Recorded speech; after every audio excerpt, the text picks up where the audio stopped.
Drabilka narxlarini sindiramiz aka. Agar sindirolmasak ham bunday qilib kesib narxlarni aka kesib tashlaymiz bunday qilib aka. Akalar, Buxoro viloyati Peshko'y tumaniga akalar, usta Muhiddin nimalariga keldik, sexlarga keldik. Bugun xudo xolasa sizlar uchun drabilkalarning narxini sindiramiz. Jodo apparatlarni hammasini. Akalar, bu yoqqa pechkalarning ham narxi arzon bo'lib ketdi, olaman deganlar. Drabilkalarning narxini aytib bering. Drabilkalarning narxlari 2 million 200 ming so'mdan aluminliklari, 2,5 million 2 million 700 ming so'mgacha misliklari. Xohlagan narsangizni topasiz aka. Ko'mirdan tortib to pechkasigacha akalar.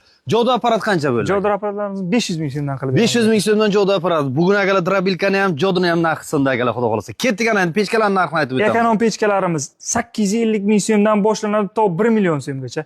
1 million 400 ming so'mgacha. Qalin yupqasiga qarab, razmerlariga qarab. Razmeriga qarab ketdi akalar. Pochfon pechkalarimiz 450 ming so'mdan to 550 ming so'mgacha qilib beramiz. Xullas akalar, ishlab chiqarish sexga bizda polni hamma narsa ishlab chiqariladi. Qanaqa temir mahsulotdan nima ishlab chiqarilsa, darozadan tortib to ekonom pechkasigacha, bu yoq kartdan tortib to jes любой narsani taxlanadigan narsa ana shu yer o'ziga taxlanadi. Xullas akalar, aloqaga chiqasizlar, to'liq ma'lumot YouTube kanalimizga joylashtirildi.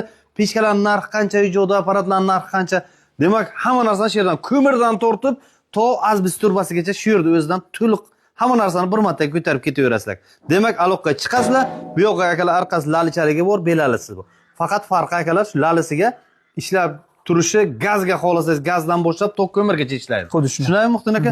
Xullas, mana shu narsalarimiz hammasini to'liq ma'lumoti xohlagan akalar o'rtaga qo'yiladigan, ikki devorning o'rtasiga qo'yiladigan mana bunaqa pechlarimiz ham bor. Pechning narxi qancha edi? 2,5 million so'mdan qilib beramiz. Hammomga ishlataman desangiz, mana bunaqa hammom uchun taxlangan, mana bunaqa 700 ming so'm. Xullas, hammasining narxini to'liq ma'lumotini YouTube kanalimizga joylashtirganmiz.